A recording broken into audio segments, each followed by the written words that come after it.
আসসালামু আলাইকুম everyone, diploma ক্লাসরুমের পক্ষ থেকে তোমাদের সবাইকে স্বাগতম। তো আজকে আমরা কথা বলবো বেসিক ইলেকট্রিসিটি বইয়ের অধ্যায় 4 এর মধ্যে পার্ট 1 এ আমরা ওহমের সূত্র নিয়ে কথা বলছিলাম। এখন আমরা কথা বলবো জুলের সূত্র নিয়ে। তো জুলের সূত্রটা বোঝার জন্য তোমাকে একটা চিত্র বুঝতে হবে, ঠিক আছে? তো দেখো চিত্রটা হচ্ছে, মনে করলাম এই হচ্ছে একটা পরিবাহী, তো মনে করো এই পরিবাহীর নাম দিলাম এ এবং বি। তো এই পরিবাহীর মধ্য দিয়ে আই পরিমাণ কারেন্ট প্রবাহিত হচ্ছে। তা আমরা কি জানি, কোনো পরিবাহীর মধ্য দিয়ে যখন কারেন্ট প্রবাহিত হবে ওই পরিবাহীটা কী হবে? উত্তপ্ত হবে। তার মানে কি, যেহেতু উত্তপ্ত হবে তার মানে ওখানে তাপ উৎপন্ন হবে। তো মনে করলাম এখানে এইচ পরিমাণ তাপ উৎপন্ন হচ্ছে, ঠিক আছে? তো দেখো আবার এখন আমরা এই পরিবাহীর মধ্যে যেহেতু তাপ উৎপন্ন হচ্ছে, তার মানে কি এখানে বাধা আছে, তার মানে কি রেজিস্ট্যান্স আছে।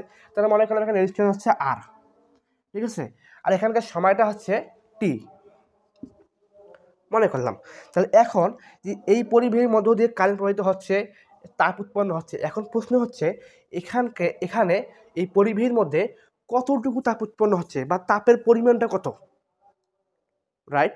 আমার প্রশ্নটা হচ্ছে এখানে যে এই পরিবাহীর মধ্য দিয়ে যে তাপটা উৎপন্ন হচ্ছে, কতটুকু তাপ উৎপন্ন হচ্ছে এবং তাপের পরিমাণটা কত। এই জন্য জুলস নামের একজন বিজ্ঞানী তিনি 3টি সমীকরণ এর জন্য প্রদান করেন।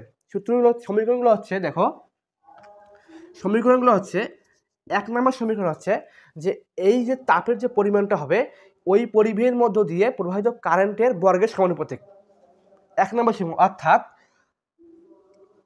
এই সমানুপাতিক হবে কারেন্টের বর্গের সমানুপাতিক। এক শর্ত দেওয়া লাগবে, কখন হবে? এখানে যখন আর ও টি স্থির অপরিবর্তিত থাকবে।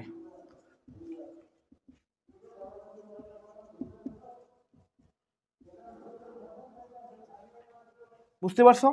এবার দ্বিতীয় তিনি সমীকরণটা দেন।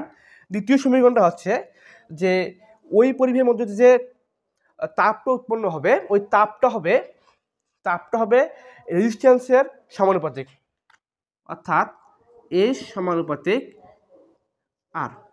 কখন? একটা শর্ত দিতে হবে,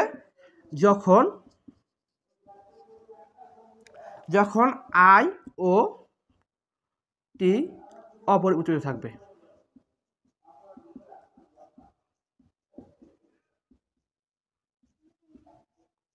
বুঝতে পারছো? এবার তৃতীয় সমীকরণটা হচ্ছে, তিনি দেন এইভাবে, তৃতীয় সমীকরণটা হচ্ছে যে এইখানকার যে তাপ উৎপন্ন হবে তা টি এর সমানুপাতিক, অর্থাৎ সময়ের সমানুপাতিক, অর্থাৎ এস সমানুপাতিক টি। এখানে একটা শর্ত দিতে হবে, কখন এই সমীকরণটা প্রযোজ্য হবে? যখন এখানে কি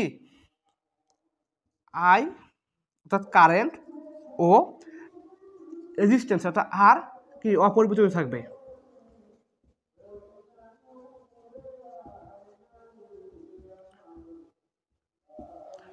ঠিক আছে?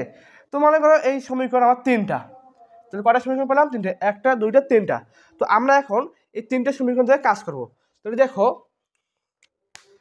আমি উপরের চিত্রটা একটু মিশিয়ে দিচ্ছি, তোমরা একটু খুব দ্রুত চিত্রটা অঙ্কন করে ফেলো খাতার মধ্যে। তো আমরা এখানে লিখবো যে 1 ও 2 ও 3 নং সমীকরণ হতে পাই।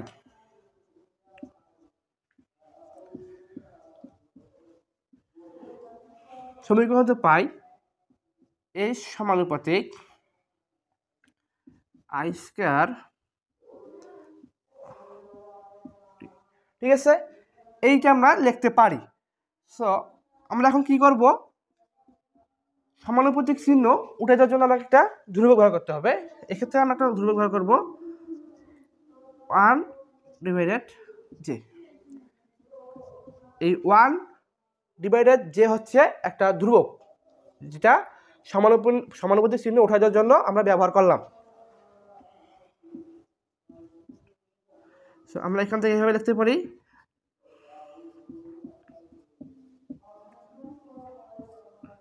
জে, ঠিক আছে? এই হচ্ছে মূলত হচ্ছে জুলের সূত্র। তো আশা করি তোমরা সবাই এই সূত্র সম্পর্কে বিস্তারিত জানতে পারছো বা বুঝতে পারছো। তো আজকের ক্লাস আমি এখানেই সমাপ্ত করতেছি। সবাই ভালো থাকো, সুস্থ থাকো, আল্লাহ হাফেজ।